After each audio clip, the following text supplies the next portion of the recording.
황룡사지 주차장에 차를 세우고 황룡사지에 들어갔을 때 허허 벌판에 돌탑 하나 없었다. 반기는 것은 노란 민들레뿐이었다. 그런데 이 민들레만 데리고 어떻게 신라 최대 가람인 황룡사와 황룡사 9층 탑을 복구할 것인가. 참 난감하다. 역사는 비정하기 이를 데 없지만 봄은 어김없이 돌아와 초록 도화지를 펼치고 점점이 노란색을 찍는다. 저것이 선동교황이 묻혀있는 낭산이고 저것이 미탄사지 석탑이다. 최치원이 저 절 근처에서 살았다고 한다. 황룡사는 신라 진흥왕 14년 553년에 월성 동쪽에 궁궐을 짓다가 그곳에 황룡이 나타났다는 말을 듣고 절로 고쳐 짓기 시작하여 17년 만에 완성하였다. 이곳은 원래 늪지였다. 늪지를 메워 중문, 목탑, 금당, 강당을 남북 축선 위에 정연하게 지었다. 절은 이중으로 둘러싸여 있었다. 이 돌담이 외곽 담장이다. 담장 안 면적은 8만 제곱미터를 넘는다. 남북이 281m이고 동서가 288m이니 이 담장 안에만 축구장 11개를 채울 수 있다. 신라 때에는 가로 세로 약 140m의 땅을 1방이라고 했는데 황룡사는 4방이나 된다. 그 안의 주 건물 주변은 다시 회랑을 둘렀다. 회랑 안 면적도 2만 8천 제곱미터를 넘는다. 이처럼 황룡사 사역은 회랑 안 구역과 회랑 바깥 구역으로 구분된다. 여기가 남문터이다. 남문은 외곽 담장을 통과할 때 거치는 문이다. 모든 건물의 규모는 발굴한 주춧돌이 말해준다. 남문 밖에는 광화문 광장보다 더 큰 광장이 있었다고 하니 범국가적 행사를 여기서 치렀을까?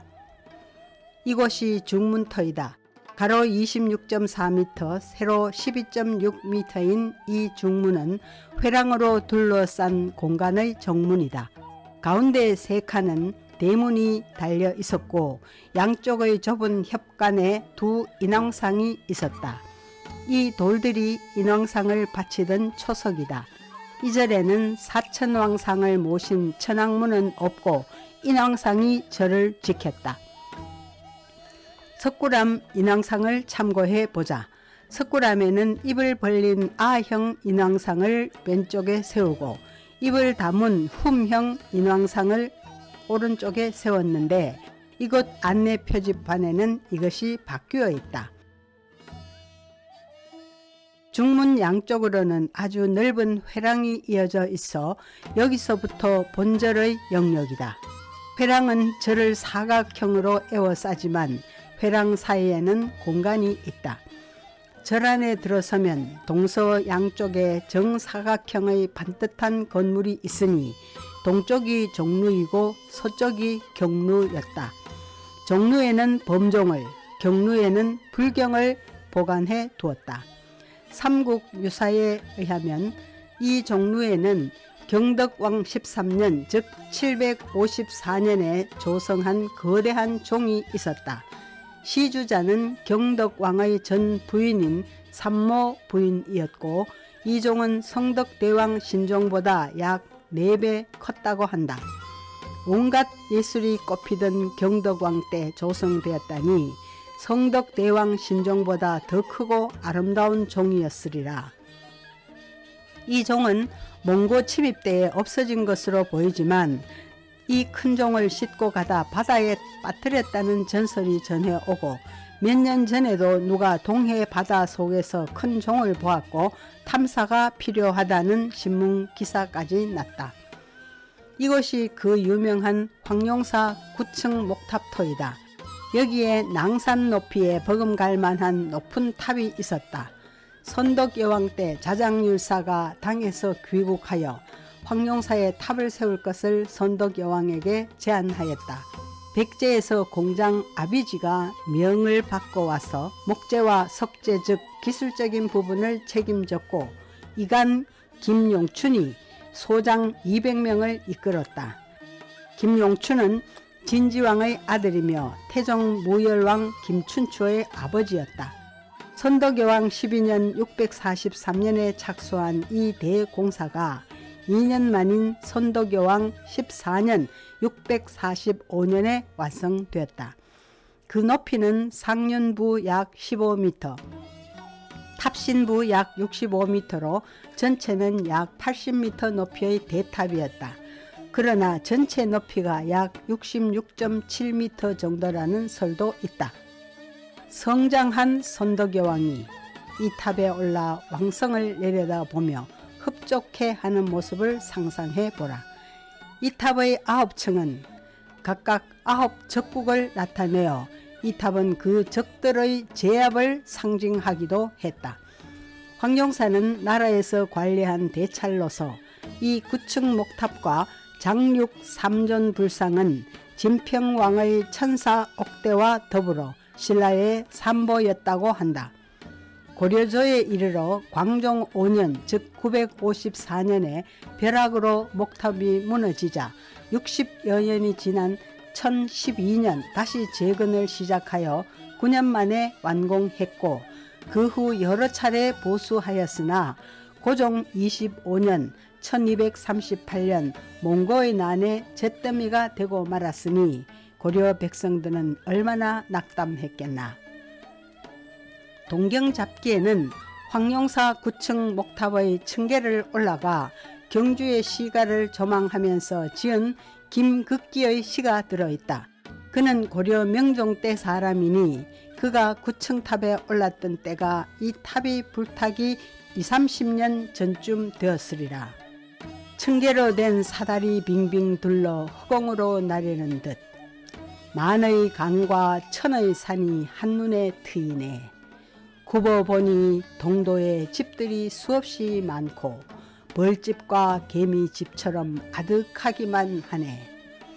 당시 탑은 사다리로 빙빙 돌아오르게 되어 있었음을 알 수 있다. 거기에서 내려다보는 백성들의 집은 벌집과 개미집처럼 보였다는 것이다.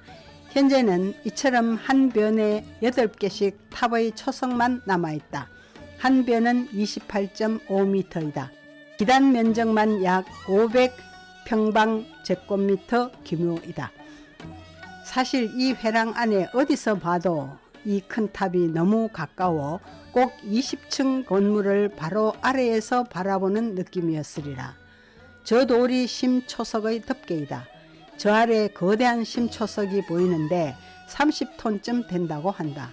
심초석에서 나온 금동사리함에 관한 이야기를 해보자. 현재의 황룡사터는 일제강점기부터 주목을 받아왔다. 1964년 이 탑지에 살고 있던 농가를 철거하고 지표조사를 하였다.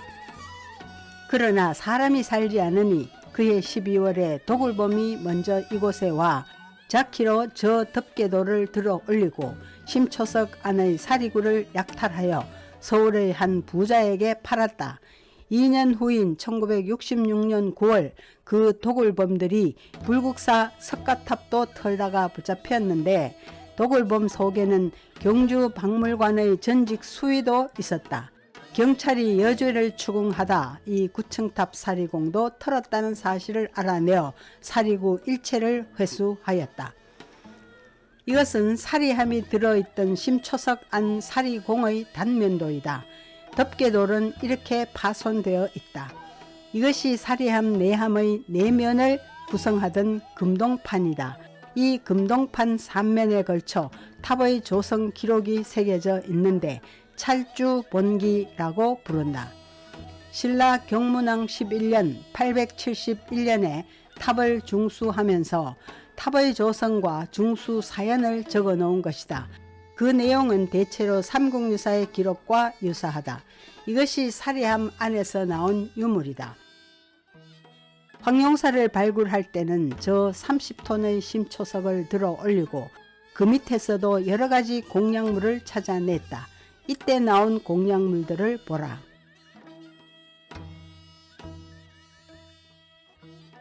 이제 저 북쪽으로 발길을 옮기자. 여기는 새 금당이 나란히 있었다. 동금당, 중금당, 서금당을 보라.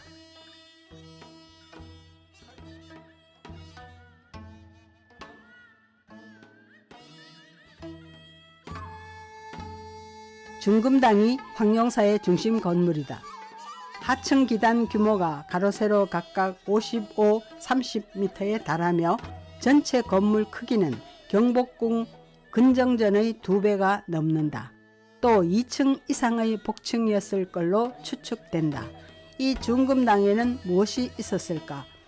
여기 널린 돌들은 무엇을 바치던 돌들일까? 이 세 돌은 장육 3존 불상을 바치던 것들이다.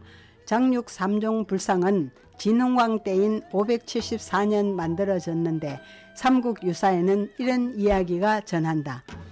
인도의 아소카 왕이 황철 5만 7천 근과 황금 3만 분으로 석가의 3존 불상을 만들다가 실패하자 혼자 힘으로는 안 될 것을 깨닫고 금과 황철 그리고 3존 불상의 모형을 배에 실어 보냈다.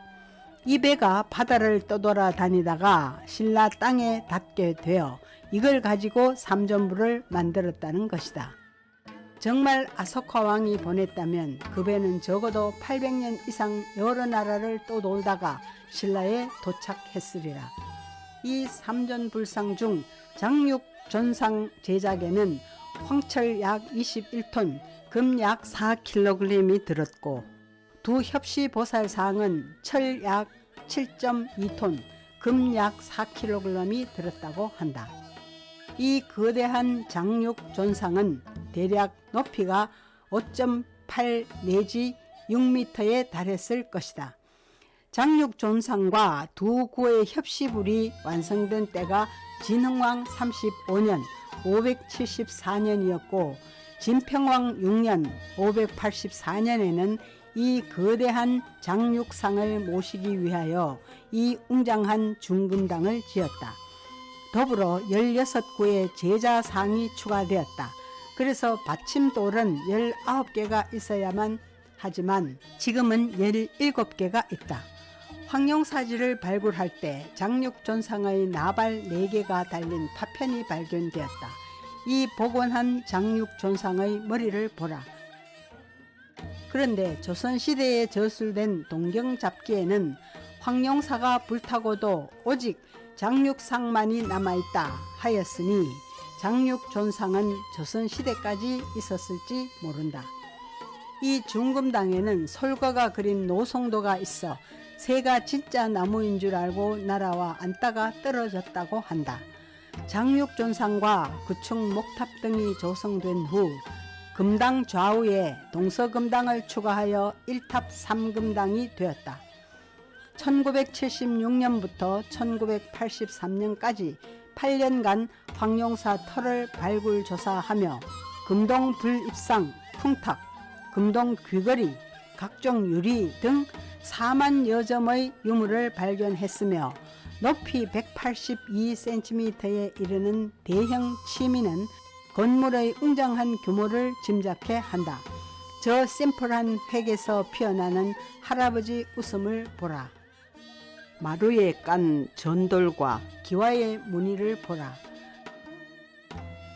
다시 북쪽으로 발을 옮기자. 봄에 종달새 우짖어야 할 풀밭이다. 그러나 이곳은 강당 자리이다. 이 강당은 발굴조사 결과 전면 10칸, 측면 4칸의 대형 건물로 면적이 782제곱미터이니 236평이나 된다. 여기서 고승이 참여하는 백고자가 열렸을 것이고 왕도 이곳에 친행하였으리라. 이 황룡사에는 신라의 기라성 같은 고승과 대덕이 주석하였다. 불교 교단을 통솔하던 대국통도 여기에 주석했을 것이다. 이 강당에서 자장이 보살계본을 7낮 7밤을 강연했더니 하늘에서 단비가 내리고 운무가 자욱하게 강당을 덮었다. 사중은 이 신이함에 감복하였다고 한다. 또 원효가 강설했다는 이야기는 송고승전 원효전에 자세히 나온다. 아마 금강산맥 경론을 강했을 것이고 며칠 이어졌을지도 모른다.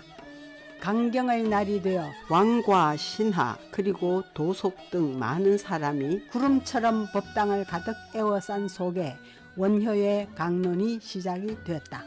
그의 강론에는 위풍이 있었고 모든 논쟁이 해결될 수 있었다. 그를 찬양하는 박수 소리가 법당을 가득 메웠다. 원효는 다시 말했다. 지난날 100개의 석가래를 구할 때 내 비록 참여하지 못했지만 오늘 대들보를 올림에 오직 나만이 가능하구나. 무슨 말인가? 뼈가 있는 말이다.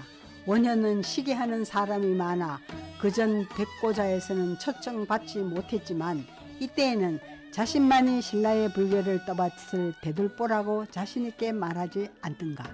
명성 있는 많은 승려들이 고개를 숙이고 부끄러워하며 참회했다고 한다. 진평왕 때 이야기이다. 해동 고승전에 따르면 안함이 중국에서 유학하고 돌아오면서 인도 승려 3사람을 데리고 와서 이 황룡사에 머물렀다. 북인도 오장국 출신의 비마라 진제, 농가타, 마두라국의 불타 승가가 그들이었는데 이들은 모두 40대였다. 이들은 전단향화 성광묘녀경을 번역하였고 신라의 담화 스님이 그것을 받아 적었다고 한다.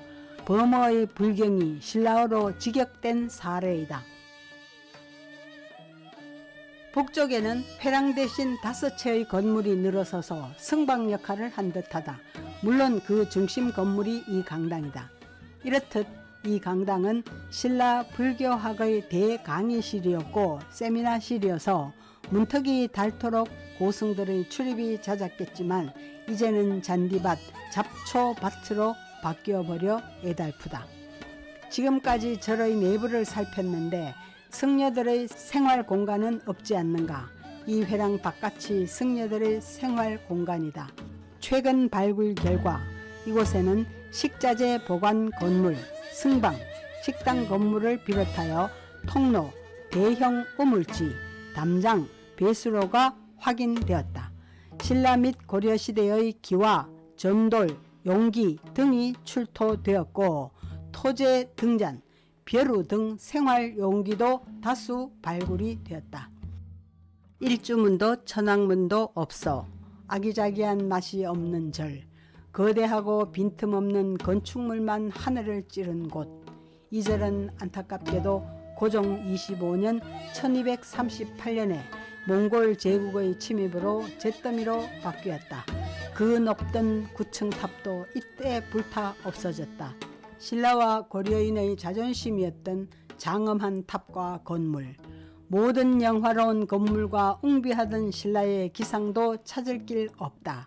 우리 민족은 더 이상 이 황룡사를 재건하지 못했다.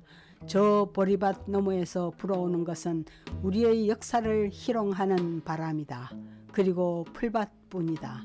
일체가 공하다는 말은 이 봄바람 부는 날, 이 황량한 절터에서 새겨보는 가슴 아픈 교훈이다.